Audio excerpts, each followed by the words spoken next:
Hello everyone, I'm Kathi Powers, the Superintendent with Twinsburg City School District. Welcome to Twinsburg Schools Today. Well, we had a fantastic September. Our students are doing so well in school, learning and growing every single day.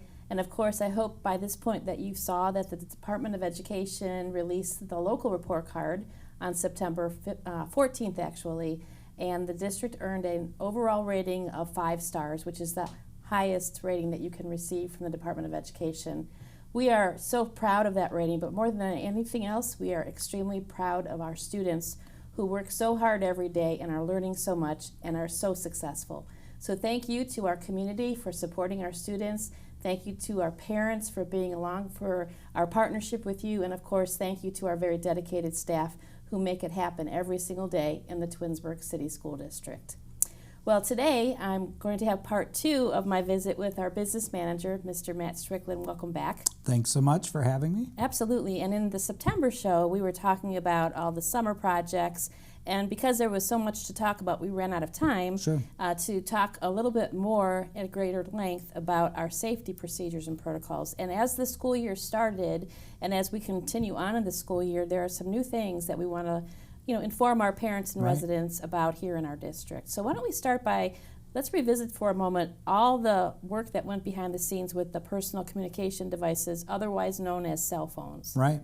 So we had engaged the community last school year and then over the summer about really the distraction and then sometimes in some instances the safety concerns that cell phones can pose, not to mention learning loss in the classroom. So our response to that was purchasing storage boxes for our older grade level buildings. Along with charger blocks if the kids would like to utilize charging capabilities. And then over-the-door pouches for the younger age levels where they might have a watch or a Fitbit or some communication device usually on their wrists. And some of them have cell phones too. But yeah, everyone had identified that as a major issue. And now the feedback that we're getting is that it's going really well. We put those storage units in every classroom throughout the district, whether it be the door pouches or the boxes, and it's been really well received. Teachers and educators are reporting greater student engagement. There's been less behaviors that we were seeing last school year that led to this policy coming about.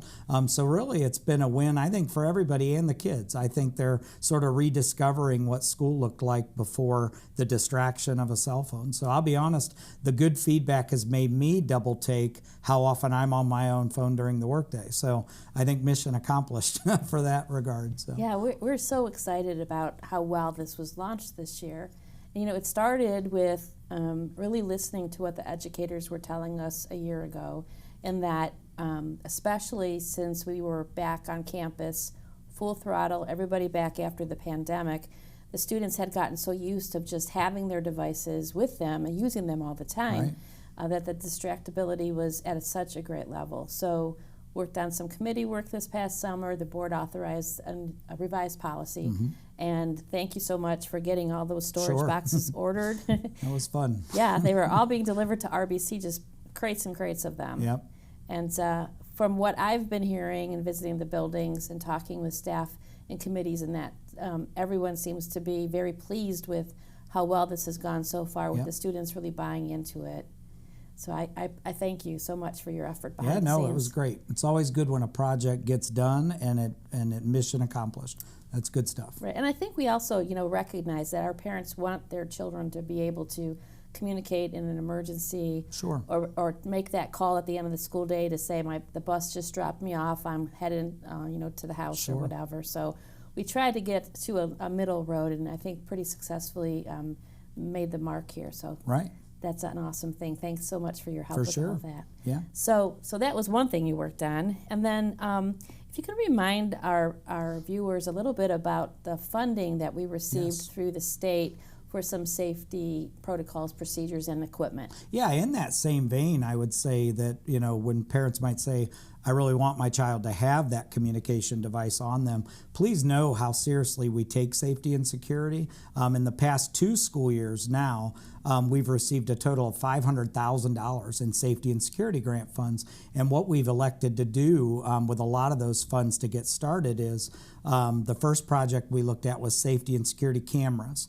And not only is that upgrading some of our older cameras and adding new locations in the building, but outside in the parking lots, the exterior of the buildings that face playground areas, parking areas, high traffic areas. We worked with our principals really to ask where are the hot spots on your property where maybe behavior is unseen or things are getting reported, and that's where we channeled those funds. Redshift, our security partner company, they're on scene right now at our high school beginning that installation. So parents and kids and educators will all start to see those new cameras and additional cameras. I'm most excited, though, about the external cameras where we didn't have them before. Parking lots are huge hot spots, and I hope that the community feels safer by that investment. And again, that's all grant funded. So those are monies that we went after. It's an aggressive application process because you have to have a really well laid out plan and quotes, and we received those funds and we're now putting them to work. So then the next step of that are vape and shot detectors. I know that everyone has heard about vape detection, and I think that's a good thing. They go in bathrooms. There's no video attached to them, but they can detect vapor. They can also detect loud noises like a gunshot or like an explosive.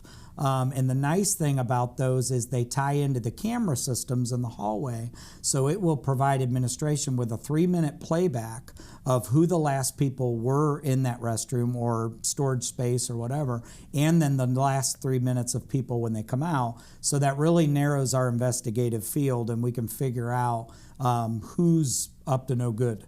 And again, that's a safety grant function and expense that we feel like ought to make people feel safer when they're in our buildings, and that there's no paraphernalia coming in, no kind of weapons, that kind of thing. Well, I think the vape detectors have evolved over the last few years, and I'm almost glad we didn't quickly make that purchase. We waited to get these grants because of the technology now.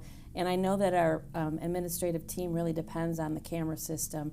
So again, to reiterate, there aren't any cameras in the restrooms. Correct. Just the vape detectors, but that would turn on the camera or send a camera feed to the administrative team. Yep, it triggers it. Yep. That's great use. So we would expect those to be installed here shortly. Over the next few weeks, yep. And at which buildings again? So the vape detection is just at the high school and then RBC Middle School. Okay, so we'll see how that goes then. Yep. And probably have to evaluate the success of those once they're installed. Yep. And that was the thinking, that maybe at Dodge, but it'll just depend on, the viability, whether they're needed. We still have grant funds remaining, so the good news is if any of these things we're incorporating really have a lot of success and we want to move it to the younger buildings, we certainly can. Good, okay. And then you mentioned, Matt, the accessibility of our buildings. We're grateful for the camera system, and in order to access the buildings, our staff members have fobs. Right. So they can get in and out of certain access points, and part of that grant money was to install additional access points so that staff can get into additional doors, because right now there are a few doors you can access, but not all of the exterior doors. Sure. And the board had been thinking a lot since a year ago about these metal detector wands, metal detectors in general, and what makes sense for our community. So would you share with our viewers a little bit about the decisions that were made using some of those safety grant dollars? Sure. And the badge readers, just to circle back, they age out technology-wise just like cameras. And after a few years, you want to think about upgrading those. So we did use part of this security grant money for that. And we continue to look at all of the access points at our buildings to see how do we how do we control in a responsible way those people that come to our property, because safety is the top priority. Kids ought to be able to be safe through the day, and we want to make sure that any student or adult in the building should be there. So we will continue to explore all of those things. But yeah, so metal detectors, we took a careful look. We took a careful look at some of what our neighboring districts do. We talked to our staff, talked to our school board, and where we landed was our venture into this is going to be metal detector wands. We have secured these, a batch of them from the company that we partner with. They're very simple to use. I've been sort of testing it out in my office, kind of, showing people how they work, and they're very sophisticated. They pick up on anything that's metallic based, and obviously you can think when you enter a sporting event or a concert now, metal detectors are just here to stay, and they really are. I try to not look at it as invasive. It's for your safety. It's a perception of safety, and we mean business. We don't want kids bringing or adults bringing weapons. We don't want paraphernalia. So anything like that, these detectors are going to pick up on, and then we've got a protocol in place that we're working with our school board and the local police department on what that looks like, a step-by-step instructional how-to. But again, that's been all security and safety grant funded, and we're excited about the safety element to it. Yes, it adds an additional to-do to our staff list, but again, that's a very critical component and a critical layer to safety. And clearly, we're not going to be using these metal detector ones every day. Sure. And not at all the buildings either. Right. What is the plan? So the plan is going to be we're going to start these at RBC and the high school. And again, it's going to be more of a random approach. We will designate a day. I'm sure that administratively we'll know a week ahead of time what day that we're going to do it. And then sporting events as well. But it is going to be a bit more of a random approach to it. Until we sort of get the hang of it. Now, I'm taking the opportunity to go view some school districts that do this every day.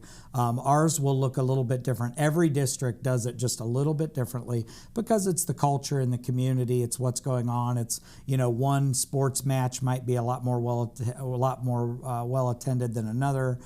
Those kinds of things. But I think just like our vape detection, middle school, high school is really a good gauge, and then see how that goes. We did purchase enough because they're grant funded for all the buildings and then sporting events or what have you.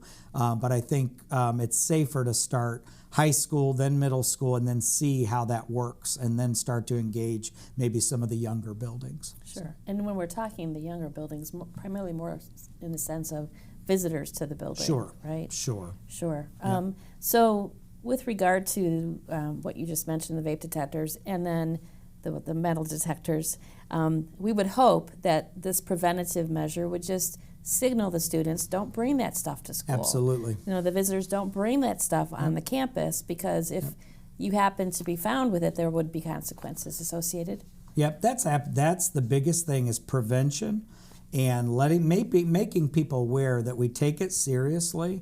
And this is not punitive to anybody that's doing what they should be doing. This is just saying we owe it to our kids, our community, our educators, to offer them a safe space to learn. When I looked at all this and we got all this security grant money, it's daunting, that amount of money, and how do we spend it but in a way that's intelligent and is not punitive. We don't ever want school to feel like you're going to a penitentiary.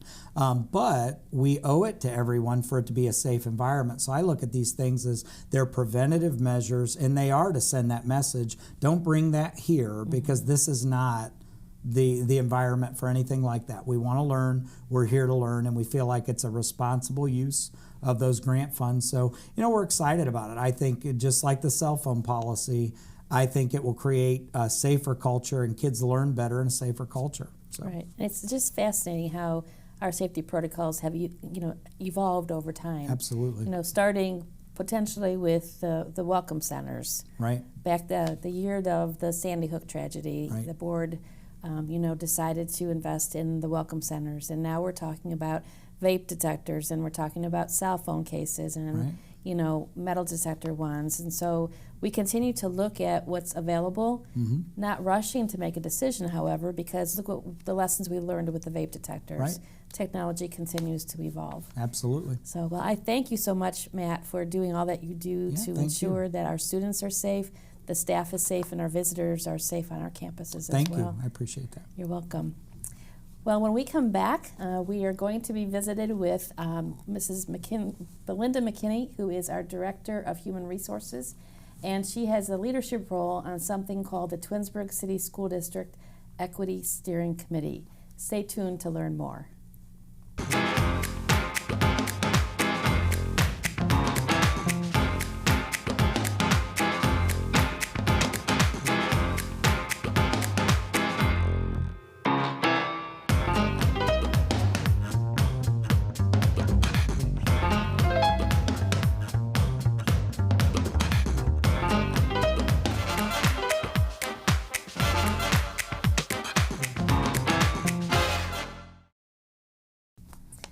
Welcome back, everyone. Welcome to Twinsburg Schools Today. Well, our second part of our segment today is going to be a conversation with our Director of Human Resources, Mrs. Belinda Mckinney. Welcome to the show. Thank you. Thank you for having me. It has been a busy summer and now fall as we try to finalize employment here in the district. And if there are people who are watching the show, what do they need to know or do if they're interested in working for the schools? Please, if you're interested in working for our school district, go to the district website.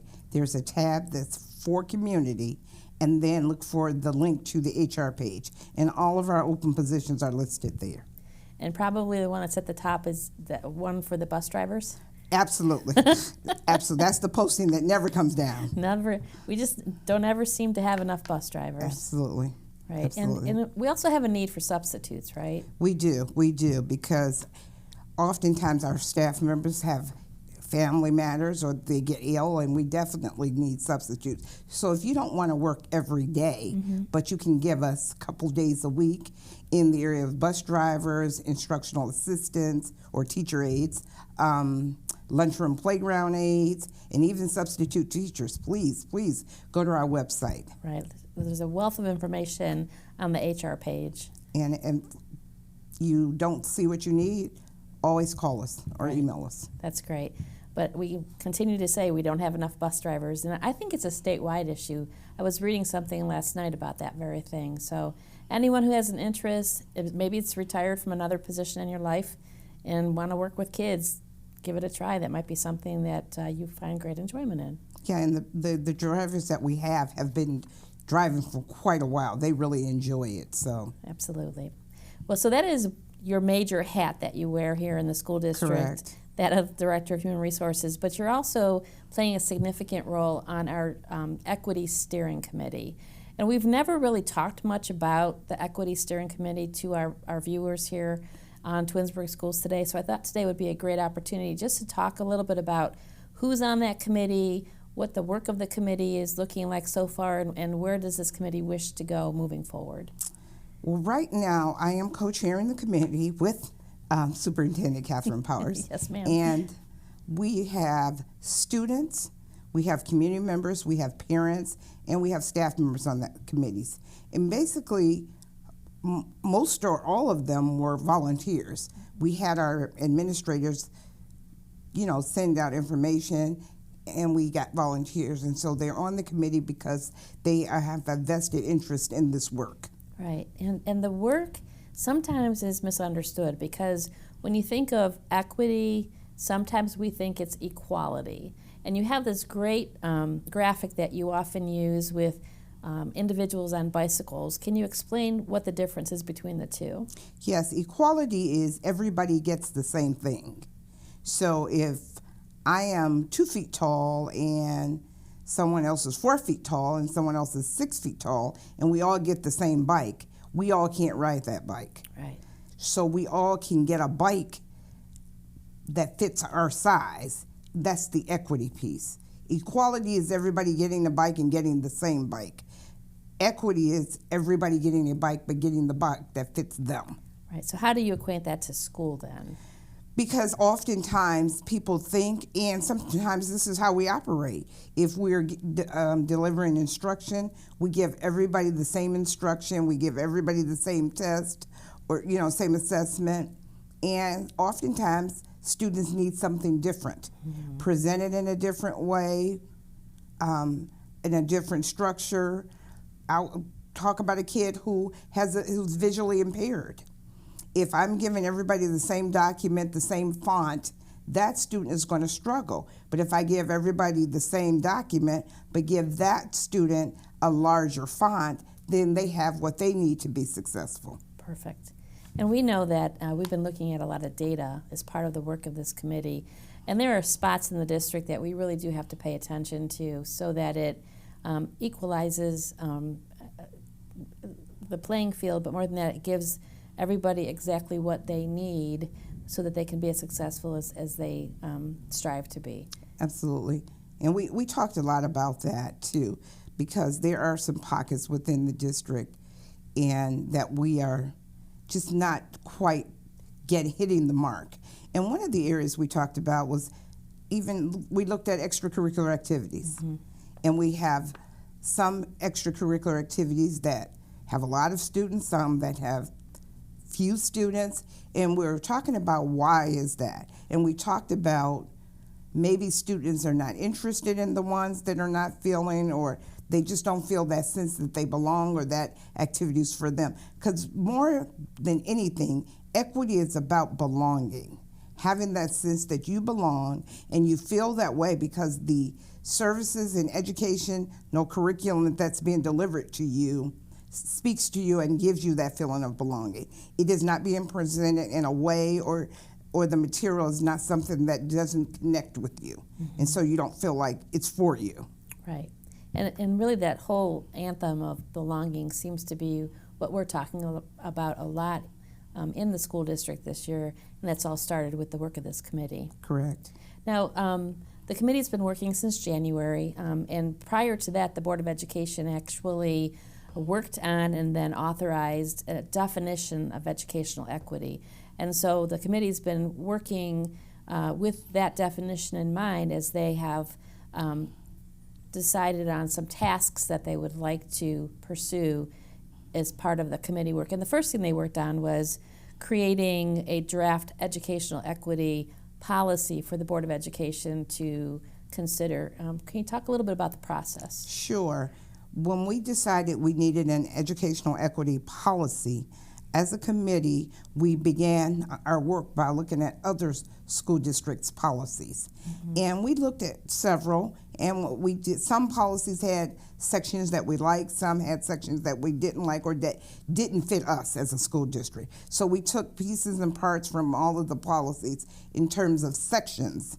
And once we identified what sections we wanted in our policy, such as the purpose, which is the why of the policy, the responsibilities, the roadblocks, and the outcomes that we wanted.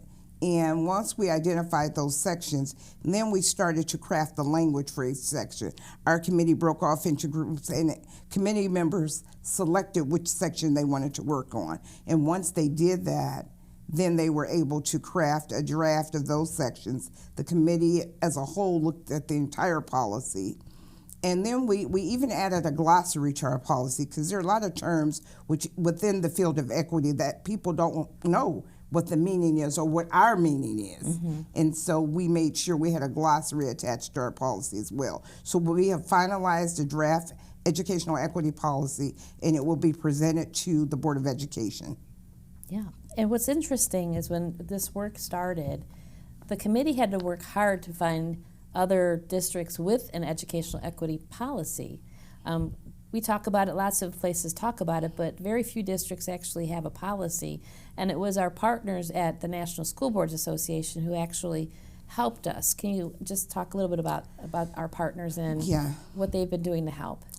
They actually helped us find policies because in our area, we do have some school districts that have equity work going on, but they don't have a written policy. So they helped us, they linked us to school districts that did have an educational equity policy for us to review. So that's one of the things the National School Boards Association thought partners helped us with. They also kind of helped steer the committee, because initially when we start having discussions and brainstorming, we are all over the place, or Right. were, and they helped us to narrow the focus into 4 areas.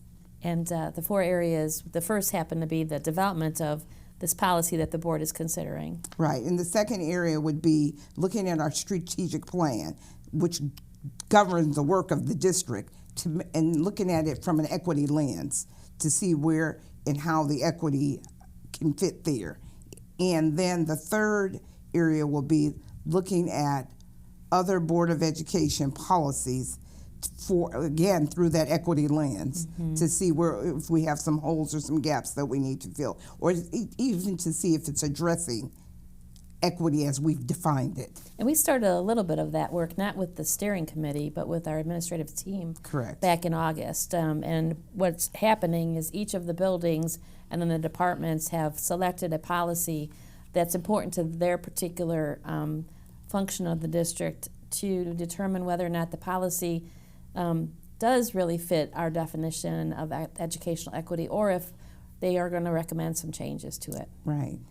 And then the fourth and final area is going to be looking at hiring practices to see that we are equitable in our hiring practices. Right. So a lot of work is underway with much more to go, right? Exactly. So we're really proud of the work of the Equity Steering Committee, and I think the commitment of parents and staff members has been just remarkable with this work. But we have a couple of students who also have joined our committee, and I don't know about you, Belinda, but the students really just add a whole nother layer of thought to the work, because you know, when we have policies in the district or procedures that we ask the students to abide by, it's so fascinating when you listen to their perspectives on things that we have here. And I think their perspective is very, very valuable, because we're creating policy to govern their day-to-day experiences in our schools. Right. And we think we have it right, but they make sure we have it right. Oh, absolutely they do. Yes. And they're not shy about, they're always respectful, but they're not shy about offering their perspectives on things. And just, I'm going to put a plug in right now. We do need, and we're looking for more students to join this committee. So students, if this is something you think you're interested in, please contact your building administrator. Right. Perfect plug. And then lastly, in the month of October, it's Bullying Prevention Month. And one of the things that the Equity Steering Committee has decided to do is to sponsor this year's Unity Day, which is on October 18th. Can you share a little bit about October 18th and what the connection is to the Equity Steering Committee? Well, October 18th is Unity Day. And in keeping with that theme of unity and anti-bullying, in conjunction with Anti-Bullying Month, which is October, we'd like to have everyone wear orange to signify or symbolize unity in our schools. And it's also to symbolize a sense of kindness, a sense of acceptance, and a sense of belonging. Right. So that's what the orange will symbolize on October 18th. So we're asking everyone to wear orange and to join us in celebrating Unity Day within the Twinsburg City School District. Right. So October 18th is the date. It is. All right. Well, thank you for joining us on the show today. I'm so proud to partner with you in this important work, and I'm sure that we're going to be sharing out to our community much more that we will be doing when it relates to the Equity Steering Committee in the Twinsburg City School District. Thank you for allowing me to partner with you as well to do this work. Absolutely. All It's right. actually a lot of fun. It is. Absolutely. Well, thanks for tuning in to Twinsburg Schools today. We hope that you enjoyed today's show, and we look forward to seeing you very soon at one of our many events in the Twinsburg City School District.